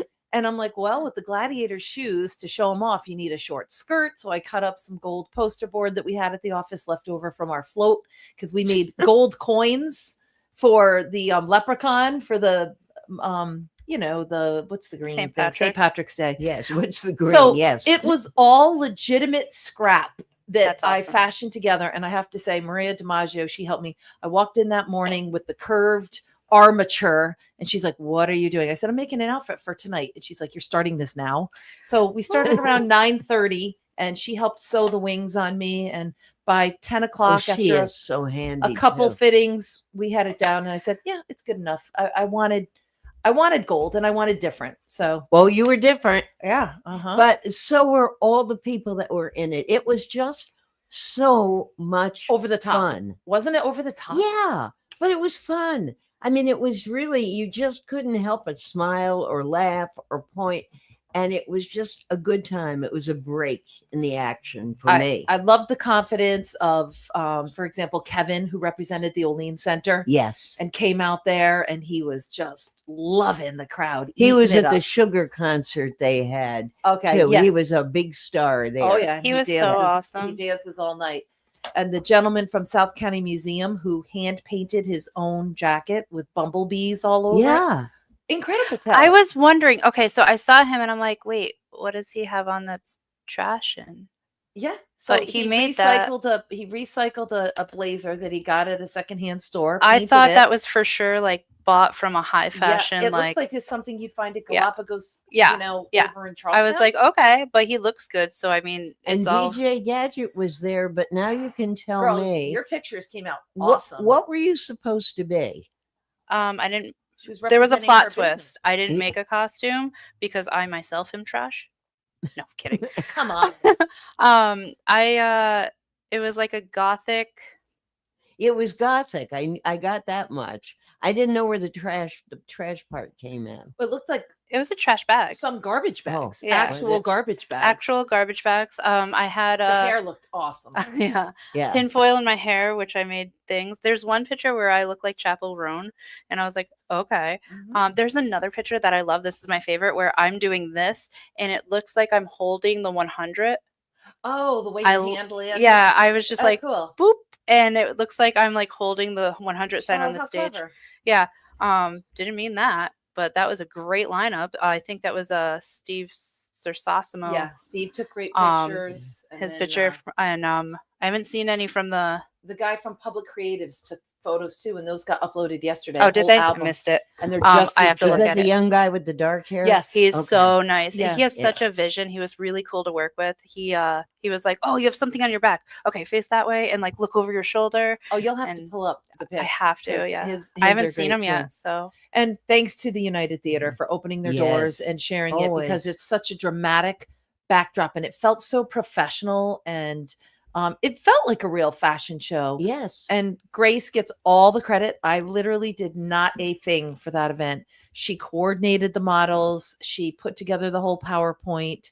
She wrote the script for Rob, very much behind the scenes doing all the work while all the models, got the credit, whether they made the outfit or someone made it for them. But the designers were the best we've ever had. And I know my team doesn't want to hear this, but I don't know how we can not do it next year. I don't know how. So many people that night. Well, the said- little old lady that I was sitting next to said, "Oh, I'm coming next year." And I said, "I don't believe this is an annual event." She said, "Well, it should be." Yeah. it might be. The amount of people that said, I'll definitely make an outfit next year. I had a Yeah. blast. I'll do it. My company. So I we'll have see. more perspective now, so I'll do it again next year. But will I start early? Everybody says that. And then Yeah. it's just one of those Life things. gets in the way. It's a good winter project. because you said that January, way, February. way back in the fall. You said, "I'm Well, starting." No, because I was like, and- it's so easy. I already have my idea. I already have it all planned out. What am I going to do making it now? What if I gain weight? What if I lose weight? So I just held it off because my original plan was Roxy's dog food is the perfect poodle skirt pink.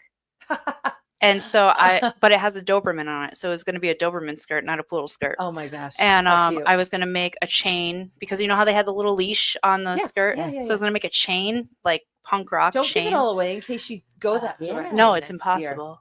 It sounds cute. F those bags. Okay, Oh my and God. then going And then back, the duck race. 2 going days back later. to Grace 2 days later. Des Marie. Amazing Grace, because it was pouring. I was on my way to the library for a brunch, and the rain is coming down, and they were starting to get stuff Yep. going there, and I thought, oh, what a mess! It was Nobody's gonna miserable. come. So But they did. Des Marie Doyle Hazard, she is our duck race coordinator. She works on that event from December to April. She is top notch. It's her 4th year doing it. She can do it in her sleep at this point. I didn't realize that. I Yeah. thought it was all Grace. No, she's contracted to do one event for us every year. So it is the one project. She comes in, she does that, and she has a full-time job in Providence. So she just does this for fun and extra money on the side. She has incredible stamina and energy to be able to pull that off. Oh, yeah. She also has a supportive family. And of course, we bring the chamber's normal legion of volunteers. So when you drove by, you probably saw 15 or so people in the driving rain, setting up the oil Yep. boom, setting up the boats, doing everything that needs to be done. It was a miserable task. They all went home at one point, changed their clothes, freshened up, and came back. And, thank goodness the skies paused from For raining. a while. Yeah. And there it was did. about a good hour and a half right when the race took place where people did not need their umbrellas. They could come, they could watch, cheer on their ducks. And we had a great turnout along the shores. I love that you say cheer on their ducks. Nobody knew whose duck was They just whom. say, let's go duckies. They're cheering on their duck. Their duck's one of them out there. It's the Yeah. yellow one, but it was great. So it made a lot of money for the schools and nonprofits because we pay them the week before. Whether it rains or not, their revenues are not affected by the weather. The day of the race, any ducks that get sold go to us. So when it's a rainy day, Yeah. we're the ones that take the hit financially. So for us, it was not a great fundraiser this year. But for the groups that we serve in the community through our foundation, it was a very good fundraiser. That's great. And we're grateful for that and grateful for everybody that turned out and sponsored a duck and participated. So And yeah, now you've got just a page loaded there. it's overkill. Before we get into all the other events, we announced our big news with the building. We are buying Yes, that's another right. building. Congratulations. Yep. It was actually, the closing was supposed to be today, and there was a little hiccup with one of the issues that the lawyers need to get cleaned up on the seller side. So little typo, and it just carried through on some documents. So probably Monday we will seal the deal and become the proud owners of the building in downtown that needs the most amount of TLC.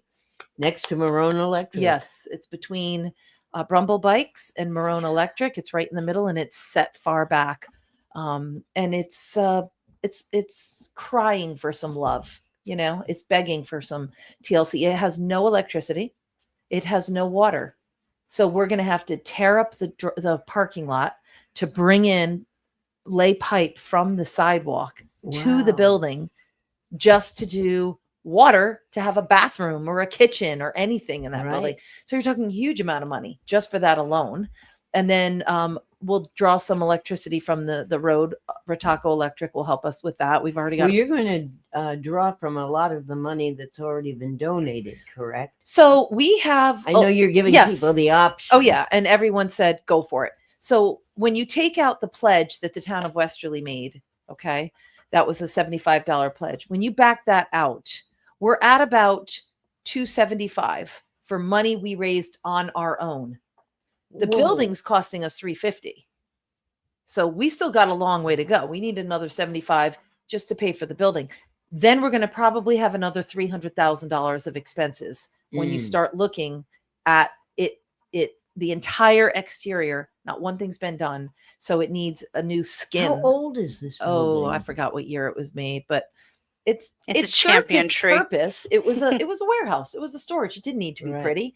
There were stoves and refrigerators and stuff kept dry in there, backup for Marone. But what we're going to do with it is something, very different. So we definitely want to have running water. You got 20,000 ducks to put in there. We're going to put the ducks in there for sure. It's like I don't want to deal with the ducks anymore. Well, we've got the growing pains at Chamber Way. And so when you look at what makes sense to move downtown, it's probably going to be some of the equipment for Sunday Fun Day, because we're constantly down here anyway. Why keep dragging the mini golf course back to Chamber Way when we only use it on High Street?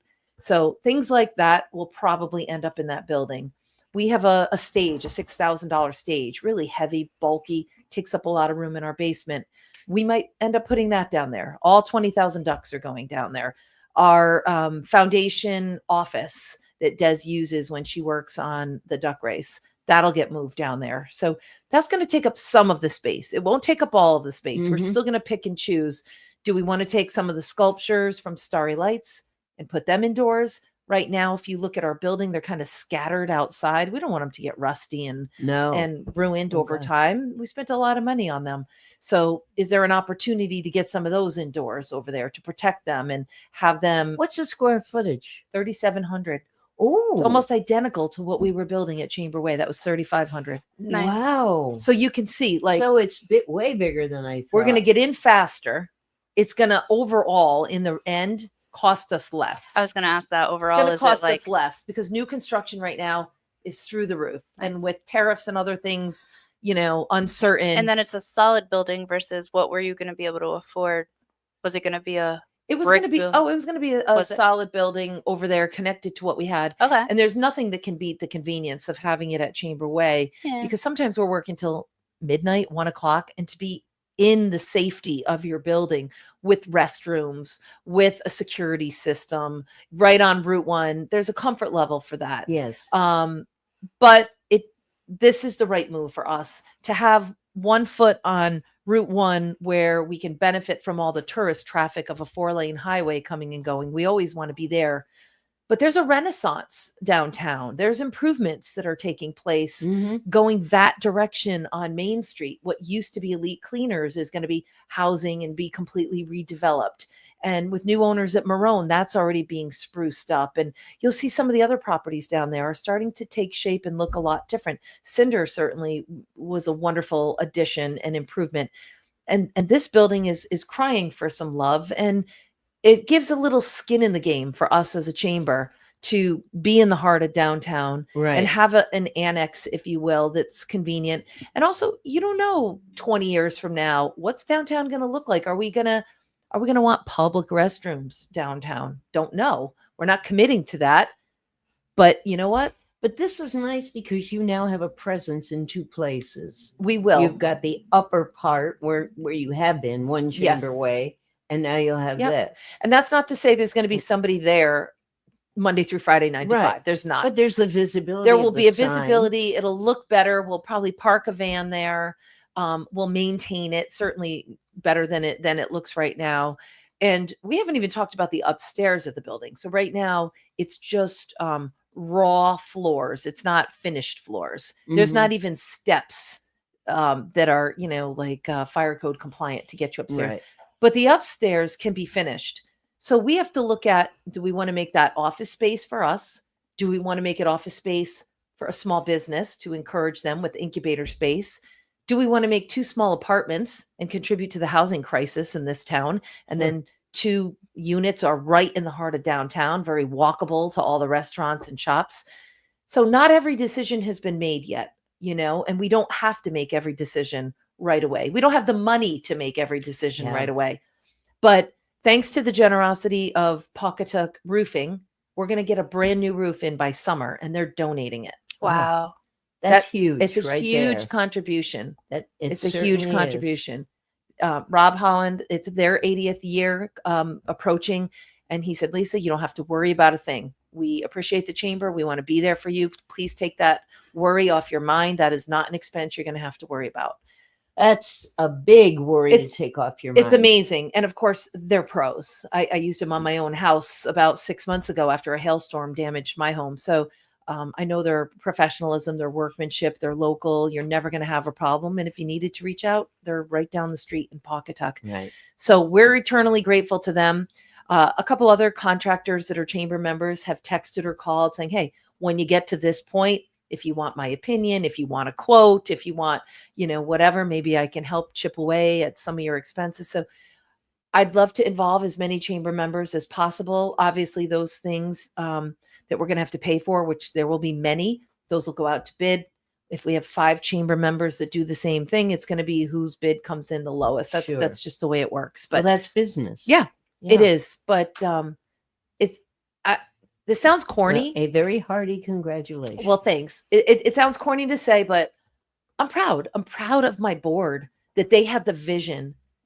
It's a big chunk of money. Sure it is. It's a big commitment. We're going to be paying taxes on it. It's a big commitment. And it was unanimous. There was not a naysayer. They knew that this was the right thing to do for our community and for our small businesses and for the future of the chamber. So great. To do it in our 100th year is just extra special. Yeah. It's a big thing. So excited about that. All right. So yes, there are all kinds of upcoming activities. Oh gosh, it's so weird when you can see yourself on the screen. Well, there. I just wanted to pull this up to show people. Well, you're not supposed to see. And I wanted Yeah, to show it's like, you ooh. guys too. So I got the screen out for you. These were the The kiddos. Ah, there it is. She was great. From Rona Sold was by like Michaela. down near that red wall, and she Doesn't it look so professional? Yeah, we were Can up in the people at home see balcony. this right now, or Yeah, are they yeah. looking at us? Oh, good. I'm glad. Well, they can people see. on Weirds really can't. We're just audio. We're on the radio there. Okay. But like, if you want to just look up Ocean Community Chamber of Commerce on Facebook, and you'll find this album. It was great. Yeah, and the pictures are awesome. Oh, yeah. So there she is. There's DJ yeah, look at the Gadget. smile on her face. In all my glory. Rocking it. Yeah. She is very comfortable. This is a lady who did it all. Yep, looking Yeah. cool as a cucumber, right? She was pretty cool as a cucumber. She was very organized. I thought that was one of the more elaborate Yeah. outfits. And As if you have Jane Mandis in there, boy, did she have an elaborate one. yeah, yep, yeah. No, it was great. So looking ahead, and we can there's keep those Kevin. pictures up because I do love looking at them. Yeah, let the But- pictures go while Lisa talks. We want to make sure we mention that this Friday is the Dine to Donate at the Andrea. So they did it for us last year to help us with our building fund, and they're doing it again. So starting at 11 o'clock, right through till they close their very first day of the season this Friday. Please come down, support the Andrea, get dinner, get drinks. A portion of all of the sales on their first day gets donated to the Ocean Community Chamber of Commerce. It will go in our building fund, and it will help us with what we're trying to accomplish That's downtown. great. They're wonderful to work with. Oh, and there's Jane. we're so looking like a tree. Yes, she did. From that Some angle, of them, like this one, she looked like could an have been a angel. wedding dress. It to me looked like something out of Pride and Prejudice. That dress. It was gorgeous. Yeah, there were some good things. We've got some other stuff coming up. I want to thank the Washington Trust Company because they have committed to May 8th doing a day of caring at the chamber. Now that we're committed to moving downtown some of our stuff, we're taking a real hard look at the property at One Chamber Way and saying, okay, well, since we're not going to have storage here to put this stuff in, how can we at least clean up this lot? That's a Thursday, right? Yeah. So they're coming and they're going to spend 3 or 4 hours. There's 12 of them. They're going to paint the storage container unit that's on site that's bright blue. And they're going to paint it forest green. So it will blend in with the trees and the other 2 forest green units. So that's one task. Very good. We've got 4 picnic tables over at Chamber Way, one of which is accessible to people with wheelchairs. So it's got a cement sidewalk that brings you right up to it. And there's a space where there's no seat so that a wheelchair can pull right in. That's gotten overgrown. So they're going to go in there with weed whackers, cut back all of the shrubs, pull some weeds, put down some fresh mulch, and make that beautiful and welcoming for the new season. We call that our parcel of pride. We received a grant for that probably 10 years ago from the state of Rhode Island. And you'd be shocked how many families come there, and not just families, individuals who just want to read and have a quiet place to relax. Westerly Village, the nonprofit organization, they'll come as a group, 50 or so of them, and use all the picnic tables and bring snacks to share and have meetings there. So it's a great spot tucked away on Chamber Way. It's free to use. Everyone's welcome. We just ask that you, of course, use the restrooms and the garbage cans that are provided to clean up after yourself. Don't leave a mess for us. But thank you to the Washington Trust for committing. They're bringing their team over. They're also going to help us, this is crazy, wash golf balls. When we had our mold dilemma in our basement last year, and we had to throw out so much inventory, so many things. One of the things we were able to salvage was 5,000 golf balls. About 2,000 of them have been hand washed, bleached, cleaned, dried, and are back in the basement. But there's still about 3,000 that sat outside all winter long in baskets, laundry baskets, and different things. And they now need to be cleaned. So we got to put them in like a kiddie pool, fill it up with a special soap, scrub each one by hand, clean it off, put it in the sun to bake, let them dry, and then bring them back down in the basement. Just in case we ever go back to that event, which was called the Golf Ball Drop. That was a fundraiser. I don't remember that. I know there's a golf tournament that the chamber does. We haven't done it in at least 10, 15 years. But the golf ball drop we used to do in conjunction with the Relay for Life. We would go up to the high school and Sharenzi Associates would have this very tall a truck with like a beam that came off of it and a bucket on the top, and they would dump 5,000 golf balls and they would drop and bounce and roll. And whichever one came closest to the target, the pin, that won the cash prize, the first prize. But there were like golf has, 18 holes? 18. There were 18 prizes. So there were 18 holes with numbers on them and little flags. And we would measure which ball got to the closest. Did you ever go to cow chip bingo over? Yeah. Oh, so think of cow chip bingo, but instead of it being cow poo, golf balls. Golf balls. It's a little cleaner. And you don't have to wait as long, sitting around and waiting you don't for have to the feed action. them. Yeah, it's kind of not. It's that without the ooh factor. On that note, we're going to take a real fast commercial break, and then we'll come back because I know you are just getting into that list. All right. So experience local excellence with Roof Right Roofing in Charlestown, Rhode Island. With over 40 years of unmatched expertise, Roof Right specializes in architectural shingles and holds the prestigious title of GAF Master Elite Installers. Known for their commitment to the community and support for local initiatives, Roof Right is your trusted partner for all of your home's roofing needs. Call today for a free estimate at 401-212-4140. Hi, this is Dan from Lathrop Insurance. In this challenging insurance environment, Lathrop Insurance can be your beacon in the storm to help you find the coverage you need at the right price. Now, more than ever, you need a partner in the insurance industry that can work with multiple carriers to make sure you have the right coverage at the right price. Lathrop Insurance carries home, auto, and business insurance and can be reached at 401-596-2525. We've been supporting the local community since 1939, and we look forward to working with you. What's going on, everybody? It's Patrick down here at the Wireless Zone at Dunn's Corners at 224 Post Road, and everybody down here is getting the brand new iPhone 16. We have it here in stock. The best part is, right now, if you trade in your old phone, you get it for free. We got deals all weekend, awesome savings. Come on down and see us, 224 Post Road, Dunn's Corners, Verizon Wireless Zone. We'll see you soon. D&V Mechanical specializes in the installation, maintenance, and servicing of Mitsubishi ductless mini-split heat pump systems. We are certified by Mitsubishi as Diamond Elite Contractors and factory trained and up to date on the proper procedure of the installation and service of Mitsubishi ductless heating and air conditioning ductless heat pumps. We assist with the paperwork to reduce much of the stress-related documentation required to get the state rebates and federal tax incentives. We are not a jack-of-all-trades, master-of-nothing company. We are masters of ductless heat pumps. It's what we do, and it's what we know.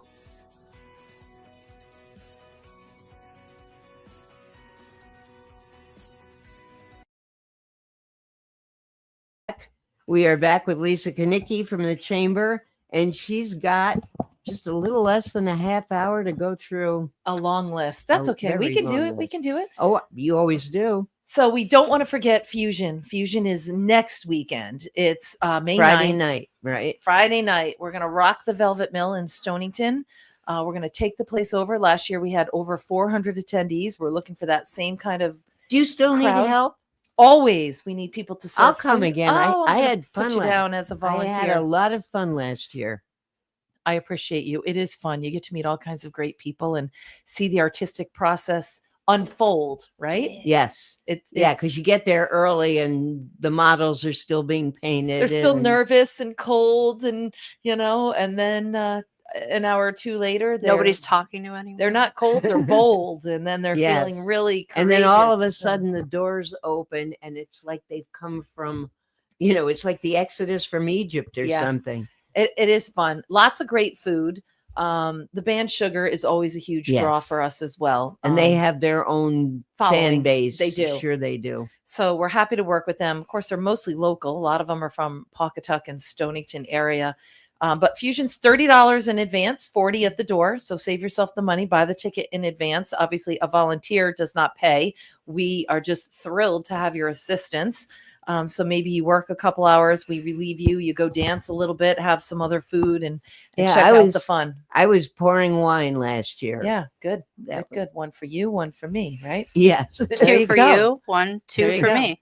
So we were right near Gray's sale. So And then a little public service announcement. We've had some calls this week about the event that the Stonington Como is putting on May 10th. It's at Stoneacre Farms, and they're honoring the Ocean Community Chamber yes, of Commerce. that's right. And you. And me, and it's sold out. It's been sold out. So Wow. we have no tickets. They have no tickets. If you want to be on the wait list, I don't think you're likely to get in, but call the Stonington Como and they can give you whatever information and tell you where you are on the wait list, because we've had a few disappointed people that didn't buy tickets early, and that's the way it works. Yeah, but that's what it was like to get into the full Monty. oh Yeah. I was like, "Can you get me in?" They were like, "Actually, no."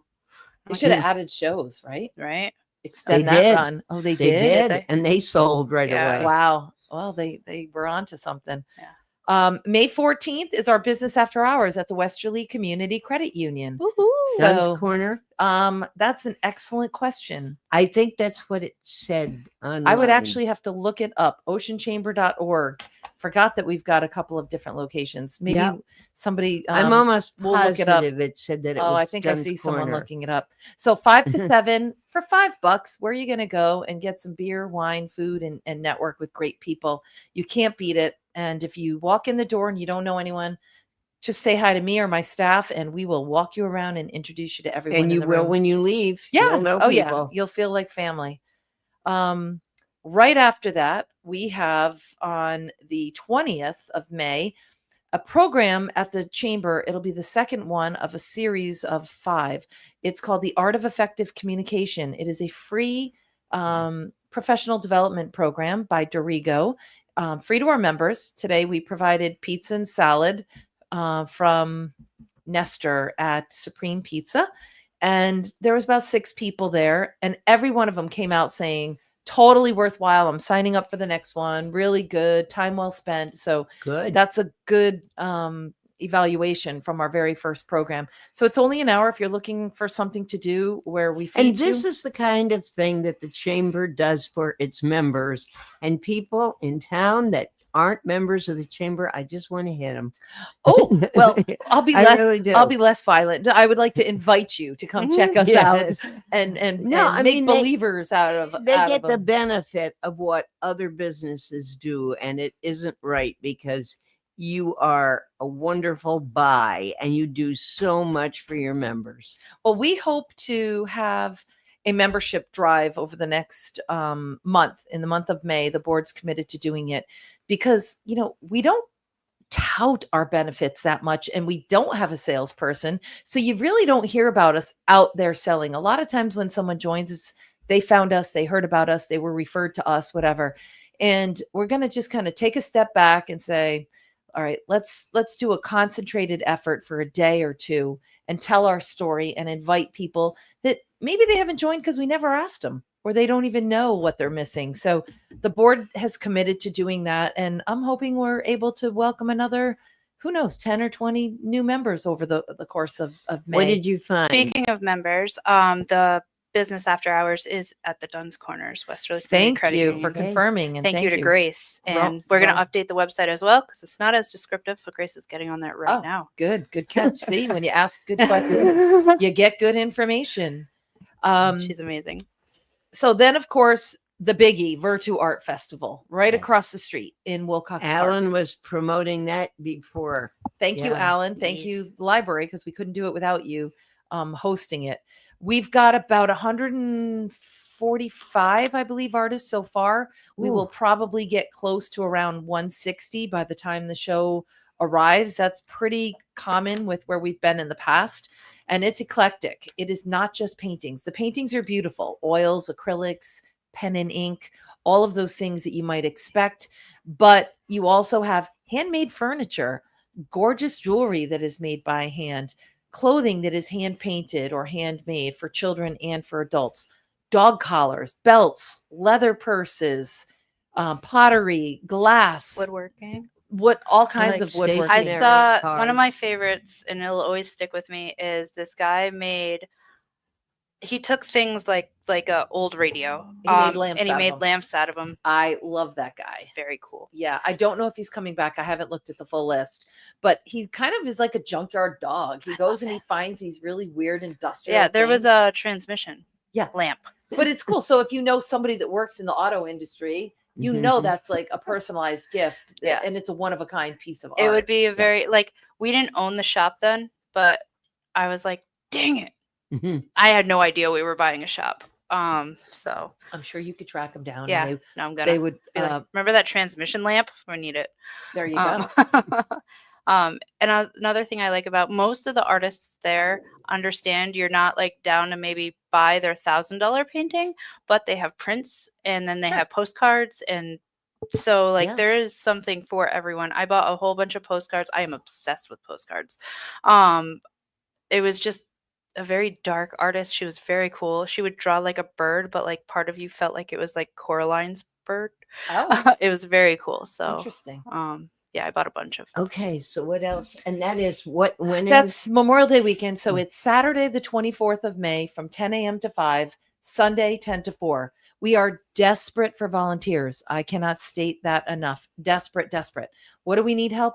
We need people at 6:30 in the morning to help these artists unload, put their stuff in trailers, and then driving the tractors and the trailers down to their booth and unloading it there so that they can take the time to set up their tent. This is a well-oiled machine. We've got 3 hours to get 160 artists to their spot and set up. Cool. It's a little frantic in the morning, so it's all hands on deck. If that's something that interests you, if you're a morning person, we've got coffee, donuts, muffins for you, and you'll Have have you talked to the high school at all? not this year. Okay. We have in the past. And I have to say, as much as I love working with the high school, we actually allow high school students to exhibit free in our show if they want to try their hand at interfacing with the public and selling. Right. But when it comes to their volunteer program for community events, it could be because this is 6:30 in the morning. Oh. We've had them sign up. We haven't had them show up. So we Oh. have not had good luck. If you're a reliable teen or adult, give us a call. We would love to have you because we really do need a lot of help. That morning on Saturday morning, 6:30 to 9, even Friday, we start at noontime, noon to 4. We'll get about You get high school kids then. 6. Yeah, they'd love to skip 60 tents. Will probably set up on Friday alone. So it's a busy time. And then Sunday, when it's all said and done, at 4 o'clock, between 4 and 7, we got to do everything we already did, but do it in reverse. Yeah. So please call us at 401-596-7761, and we would love to have you on the team for Virtue. That's just May. That's just May. It's like It's 6 only May. things. It's crazy. And then you've got Sunday Fun Day starting. Sunday Fun right? Days. 3 June dates in a row, the 1, 8, and 15. So we close High Street right around the corner at noon. The entertainment is booked. We have I feel like I should be like Vanna White here. and point For those who are unfamiliar. yes, and You can look that right is at the. High Street. There you go. Right there. And With that's the green roof, that's the post office. I feel like I'm doing our town. there and you go. over here's the church, and over here's, but yeah, this whole area down here is closed off. So we close it off with the police vehicles or fire trucks or whatever, and then it's safe for a pedestrian shopping, dining, singing, mini golf playing, zone. Just fun. It's It just is plain fun. It's relaxed. It's free. You've got great entertainment all day. You've got mini golf that's free. Crafts for the kids are free. Face painting is free. And then different community groups come and set up information booths. Sometimes we have things like the Kingdom axe throwing present or, other fun things. So if you're looking for something to do with your family, please join us on June 1st, 8th, or 15th. The 15th, of course, is Father's Day. Father's Day. And we used to wonder, is that a bad day to do Sunday Funday? It's actually the busiest one of all the ones that we do. Dads Bring like them down and take them out. coming get out. something to eat. Yep. a They have drink. lunch, they have a beer, then they throw the things for a cornhole or what have you. So it's a good time. Better than throwing the axes. Yes. Well, that's fun too. Get your aggression out. And then on the 18th, we should have a smash room. Sorry. Oh, I don't want to clean up after that though. On June 18th, we have our annual dinner.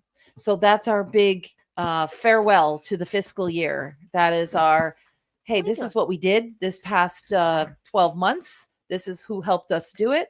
Here's the results. Thank you to those board members who are going off the board.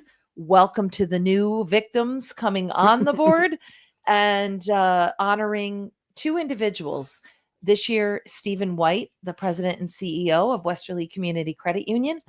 He is our Citizen of the Year. Very nice. And his list of organizations that he has contributed to, there's about 10 in this town, and they all wrote really beautiful letters endorsing the nomination. So they collaborated, and the packet came in, and it was probably about 1.5 inches thick Wow. with letters and examples of all these kind, compassionate things that he had done, some that we knew nothing about. So that was a beautiful thing, and we're excited for him. We just gave him the news last week. That was a funny video. He was like, what are you doing? Yeah. What's happening here? Did you catch the line where he goes, oh, I see you made it to the W's? What he meant was, you picked me. Yeah. You must have gone through everyone else in the alphabet, and now you're at the W. It was cute. It took all of us a minute for that to register, and then we're like, oh wow, he's pretty quick-witted, even though it fell a little flat on us for the first 5 seconds. But so he was wonderful.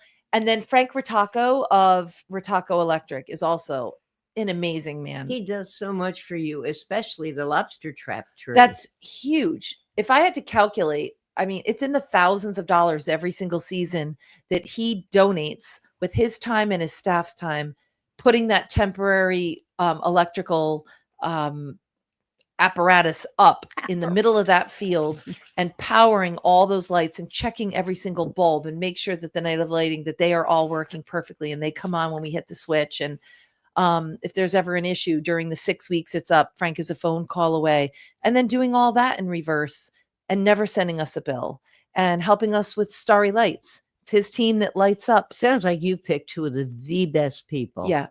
I mean, it's incredible. And we really, it forces us to reflect. We really do have amazing support at our organization. Yes. And we go in each year looking at, this is really hard. There's like another 15 people on this list that we could pick, but it was Frank's year. And the first Starry Lights, I remember I was at a booth and he kind of like looked, disappeared, came back with hats because it was really, really cold. It was snowing. Yeah. The first Starry Lights, it snowed. It was gorgeous. It was but magical, right? it was cold. Yeah. And he gave me, Brian Sullivan was there. He gave us all hats. Like, yeah. Yeah. He's a kind person. He served on our board for about 5 years. On top of all this volunteer stuff that he does, you have amazing boards every year. We're really particular about our board members. We vet carefully. They got to come to us with integrity, with wanting to do things for the right reason, that sort of servant leadership style. And, you know, we sit down and we talk about what the expectations are. And when you lay them out that way, you inevitably get people that exceed your expectations because they look around the table and they see that there are no slackers. Mm-hmm. Everyone has a role to play and everyone's doing their thing. And when you talk about the building that you're just about owning, and that everybody on the board, to a man, to a woman, there was no arguing, no not anything. At all. You know, the big, and that is a huge commitment. The big decision with that was, do we build at Chamber Way or do we hit the pause button? Because we've spent money on architectural drawings, on civil engineering, on permits. So there was momentum, but this is a once in a lifetime for us to grab that. Sure. And that doesn't mean we can't expand Chamber Way at some point. We just can't do it now. There's no way we can do both. Mm-hmm. And that needs it more. And there's a pride of ownership in taking your second something. Life. Yeah, right. But there's pride in taking something that's dilapidated and making it shine instead of building on new to what we already have. So even that vote was unanimous. And again, it was great. So that's what's happening May and June. So if you see us and I'm like looking like Phyllis Diller with my hair spazzing out and my staff is, you know, you could do another Mrs. Roper. Oh, we do that in the fall. I know, but we might need to do it in the spring. Yeah, we will definitely be doing another one. This is our silly season. It's nuts. But if anyone's out there and they want to support the annual dinner by buying a ticket and coming to it, it's $75. If you're a business that has an auction item that you would like to donate, you can do that. Give us a call. We would greatly appreciate it. It would go in the silent auction. And when's River Glow? River Glow, interesting you should ask. It's always been the first Saturday of August. However, this year, because we are turning 100 and we wanted to do a really fun party in an unusual location where parties do not happen, we worked real hard and had the wonderful collaboration of the Watch Hill Fire District and the Watch Hill Library and Improvement Society. And we just got approval this week to use a tent on the green in Watch Hill. So we will have on August 3rd, a Sunday night starting at 5. We'll be watching the sunset and having an amazing party with a band and food in Watch Hill for our 100th. Isn't that great? But that's going to mean we are not doing River Glow the night before. No, because we don't get done with that till after midnight with cleanup. And we would never be in the position to be able to, do that the next day. So we backed River Glow up to the prior Saturday. So the last Saturday of July is now 26th. River Glow, July 26th. Okay. Okay.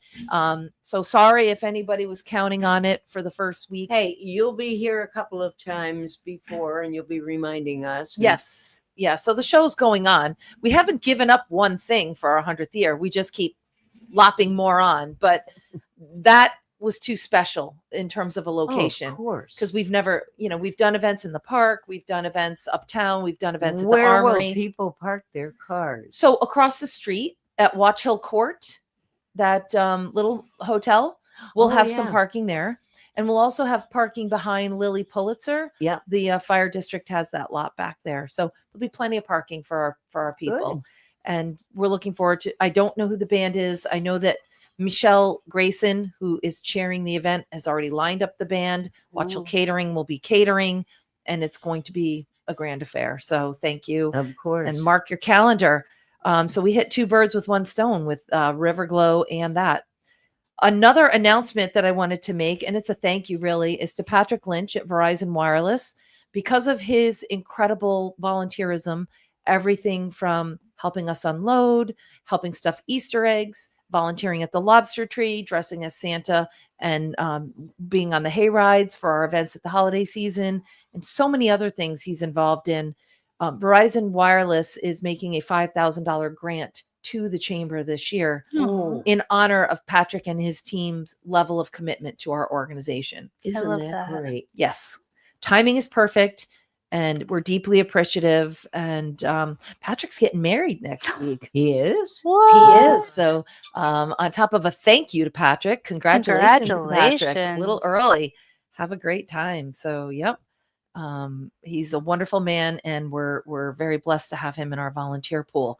Speaking of volunteers, if you've got teens that are home for the summer and they don't have all of their time committed to a summer job, but you want to keep them busy, think of us. We will take them off your hands if they have good social media skills, which what teen doesn't, right? Right. We've got projects for them. They can help maybe 2 to 4 hours a week. We will give them some great experience. They can support the business community. They can get some experience for their resume. It'll help them get jobs. It'll help them get internships. Looks really good. They'll be making contacts. They'll be making valuable they'll be contacts. privy to your entire membership list. It's called marketing, guys. Just put it down as marketing. Yeah. Right. So give us a call at the chamber, 401-596-7761. And by that, I mean, if your mom or dad, don't you call for Johnny. Have Johnny give us a call or email us, lkonicki@oceanchamber.org. Get it together, Johnny. Happy to meet with Johnny or Jill or whomever. You might want to put that on. I put down the oceanchamber.org and everything is there. Beautiful. Yeah. So take a screenshot now. That's how you get there. So we love working with bright, enthusiastic youth. There's a place for them in our office. We have 2 right now that are exceeding our expectations, and then they have summer jobs. So we're looking to get 2 more to come in for the summer. Oh no, play on Facebook all day. It's not really playing. We have some real specific jobs for them. For example, the buoys for the Lobster Tree. Starting July 1, every buoy gets profiled on social media. So we need to take a picture of the buoy, front, back, side, bottom, do a write-up promoting the business that sponsored it, and schedule it to appear on a certain day. That's a perfect task for a team. Sure it is. They can handle it. And I've done that before. If I can do it, you can do in their it. sleep. You have done that before. That is What's neat too. When you walk in there, like you see the lobster trap tree, which is very aesthetically pleasing, and not overwhelming at all. When I could walk into this room and I'm like, whoa, hundreds of buoys in the chamber, and each one is a piece of art. So like, it's not like you can just toss them in a corner and let them bang up against each. So it's like tables, you're handled very carefully, and they have cloths around them. Yeah, they're shrouded in heavy and I'm like blankets looking so under the sun cloth, won't like fade them. I'm like, room. No UV. can I go in here? We take very particular care of them. You don't need one building. You need a whole condo complex for your I feel stuff. like they could use this whole street. Well, just when I feel like, okay, with the new space, we're gonna be able to stretch our wings a little bit. And then I come up with another idea or something happens. I'm like, oh my God, where are we going to put that if I do that? And so we are going to announce today another thing. As part of our 100th, as a way to enhance River Glow, we're going to do a lantern festival on the pond in Wilcox Park the night of River Ooh. Glow. So there will be 200 LED lanterns that are beautiful that change colors, and they'll be floating on the pond. Wow. So people will be able to walk over there and experience that extra element of the event, and it will encourage them to, not just go down to the water. Will the lanterns be sponsored in some way, or? So there's two different types of lanterns. There's some that you could sponsor and they put names on them and then they're disposable. You use them once and that's it. Or there's the other kind that they're sustainable and you can use them year after year. I wrote a grant and sustainability was part of it. So I got the LED ones that I'm not going to let people write their personal messages on or put a logo or anything like that. Makes sense. Because even if we don't use it at River Glow next year, we have other locations within our membership where there are bodies of water that we could potentially do something like this. So I'm going to need storage for my 200 lanterns. And another aspect of it is we're going to contract with Thavnet Machine Shop, and they're going to build an 8 feet wide heart-shaped it's like a bonfire unit, metal bonfire unit that will have coals in it, and marshmallows and graham crackers and sticks and all that will be provided so that people can go gather around this S'mores house. S'mores. It's a s'mores village. So I'm not sure where that heart-shaped thing is going to land, somewhere between the river. It probably will not be in the park. And we'll obviously have people there with the right credentials to monitor that with fire, that won't be me. Extinguishers and stuff. Not throw marshmallows. But we wrote a grant and we were selected for this project. That's so amazing. Thank you to Commerce RI. We just got that confirmation. You must be one heck of a grant writer. I'm saying, come help me. We don't have enough time because I think we could get more grants. We're just barely keeping our head above water with everything that we're trying to do. Yeah, I don't. And then you light the water on fire. Listen, we want to change things up for this year. We want to add a little pizzazz. That is pizzazz. But again, there's no promise we're going to do that every year for this event. You got about 2 minutes. Oh, wow. Okay. So tonight at Milestone, one of our members, Greg Sherrod, lives in Pawcatuck. He's from the Greg Sherrod music company and project. He is the host of the open mic program at Milestone Mystic. It starts at 8:00 and goes to 11. And so if you're a local performer, you can go in, you can sign up and play up to 3 songs, and you can sing or you can play maybe the guitar and his band backs you up. Oh, that's so cool. And then the next guy or gal comes up and she does up to 3 songs. And then, so you're getting introduction to some raw talent. A whole new kind. kind. If they can just back up anybody. Right. Without a doubt. That is all Without kinds a of new doubt. open mic. I've never heard of that So before. check it out at Milestone. I'm going to try to get there tonight. Are you going to sing? No, God, no. I would clear the house. No, we're trying to support the business. Oh. And then Saturday from 1 to 4 at the Windjammer, we have another member.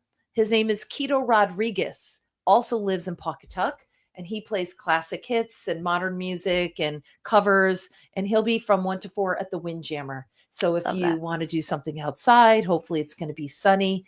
You get yourself a little pina colada, enjoy some of their food. And their food is not just hamburgers and hot dogs. They have a very sophisticated menu with delicious offerings, much more so than you might think for, a beach place. Yeah. It's a real legitimate Whenever restaurant. I have company, I take them there. Yeah, it's good.